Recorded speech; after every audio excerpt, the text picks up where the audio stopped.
Salve, salve galera do YouTube, tudo bom?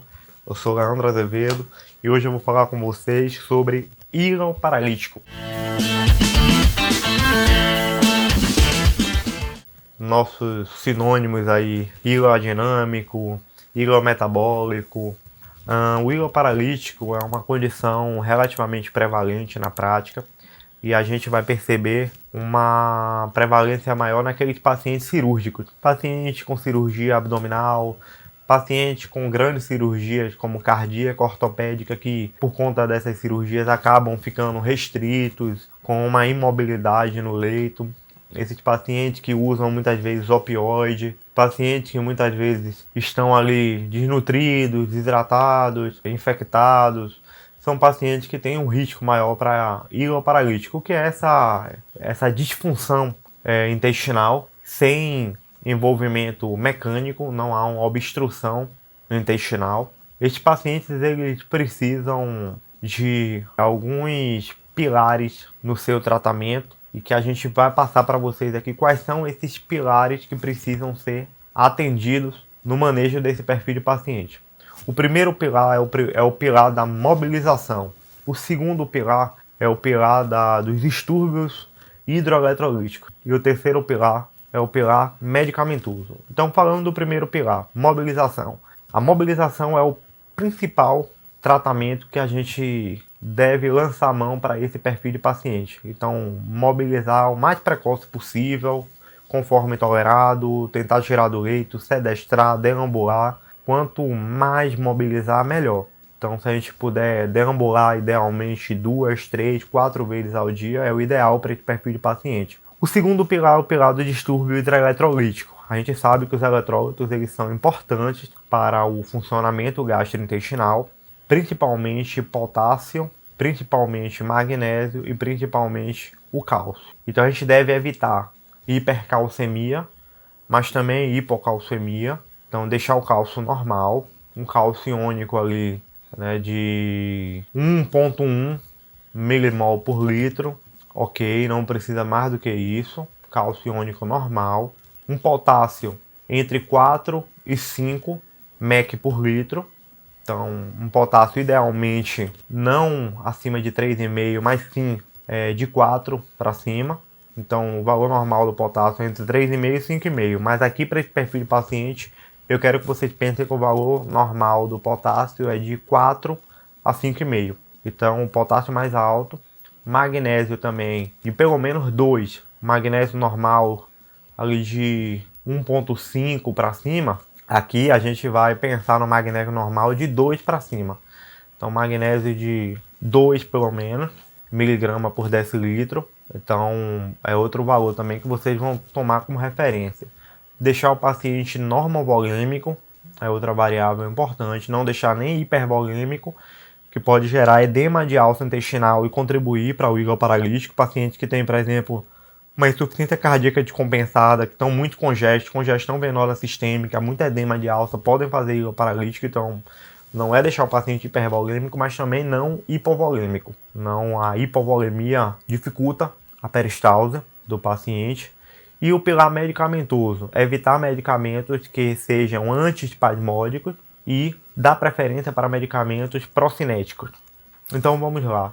É muito comum a gente ver pacientes com dor abdominal por distensão no íleon paralítico usando buscopan. Escopolamina é antiespasmódico, deve ser evitado de maneira sistemática. Outro medicamento que muito comumente a gente vê na prescrição desses pacientes que deve ser evitado, a ondansetrona. A ondansetrona é um medicamento que tem um efeito antiemético excelente, não tenho dúvida, mas que também funciona como um medicamento que reduz motilidade gastrointestinal. Então também deve ser evitado de maneira sistemática neste paciente. A gente vai dar preferência a procinéticos como bromoprida, metoclopramida, domperidona e, em última instância, o paciente tiver refratariedade, dificuldade de melhora com esses primeiros procinéticos, a gente pode estar lançando mão da eritromicina, 250 mg ali venoso, de 8 em 8 e de 6 em 6 horas, que é o Tromaxil, o nome comercial. Então, a gente vai dar preferência aos procinéticos. O Dramin até pode ser feito, não tem nenhum problema. Só tem que ter cuidado com os efeitos colaterais, principalmente na questão da sonolência, da hipoatividade. Mas o Dramin tem um efeito antiemético e a princípio ele não vai ter uma influência ali na motilidade gastrointestinal. Pode até ajudar a melhorar a náusea do paciente, melhorar a tolerância à dieta, não há nenhum problema. Lembrando que Dramin isoladamente não vai ter nenhum impacto aí na melhora da motilidade. Eu posso colocar, mas em associação com os procinéticos. Outra questão importante: metoclopramida com bromoprida são medicamentos muito parecidos, quimicamente muito similares. A mudança entre eles consiste apenas uma variação de um átomo. A metoclopramida ela tem uma ação ali dopaminérgica, tem uma ação no receptor de dopamina, tem uma ação no receptor de acetilcolina e tem uma ação no receptor de serotonina. Ela tem ação nesses 3 receptores e essas 3 ações da metoclopramida vão favorecer a motilidade gastrointestinal. E a bromoprida? A bromoprida a gente não sabe muito bem. A gente sabe que tem um efeito no receptor da dopamina e talvez também no da acetilcolina e talvez também no da serotonina. Então, é possível que a metoclopramida e a bromoprida sejam drogas que tenham efeitos competitivos, tenham efeitos muito similares e que elas acabem competindo ali nos mesmos receptores. A gente não sabe. Na prática, a gente costuma até evitar associar a metoclopramida com bromoprida. A domperidona ela já é uma classe farmacológica ali um pouquinho diferente, apesar de ser uma droga também com ação no receptor de dopamina, mas ela atua de uma maneira um pouquinho diferente, ela farmacologicamente é um pouco diferente, a gente associa a domperidona. Mas metoclopramida com bromoprida a gente evita, como existe também, né, analogicamente falando, a ideia de se evitar a associação de opioides, tramal com morfina, morfina com fentanil. Então a mesma analogia a gente segue ali para bromoprida com metoclopramida. A gente acaba evitando usar, a gente vê muito comumente na prática essa associação, mas talvez não tenha um benefício. Eu posso até aumentar risco de sobreposição de efeitos colaterais, aumenta o risco de reação extrapiramidal nesses pacientes, sem ter uma evidência clara na literatura, uma evidência inequívoca de um benefício, de um sinergismo de ação dessas duas drogas. Muito pelo contrário, eu posso ter até uma competitividade de ação entre elas, em que um pode acabar dificultando o funcionamento do outro. Beleza, pessoal?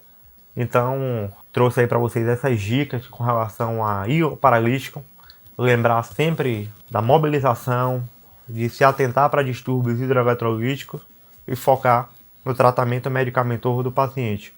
Importante também a gente fazer o diagnóstico diferencial com as causas obstrutivas, de fato, uma obstrução intestinal. Então, às vezes, fazer uma tomografia de abdômen para afastar uma obstrução mecânica é interessante.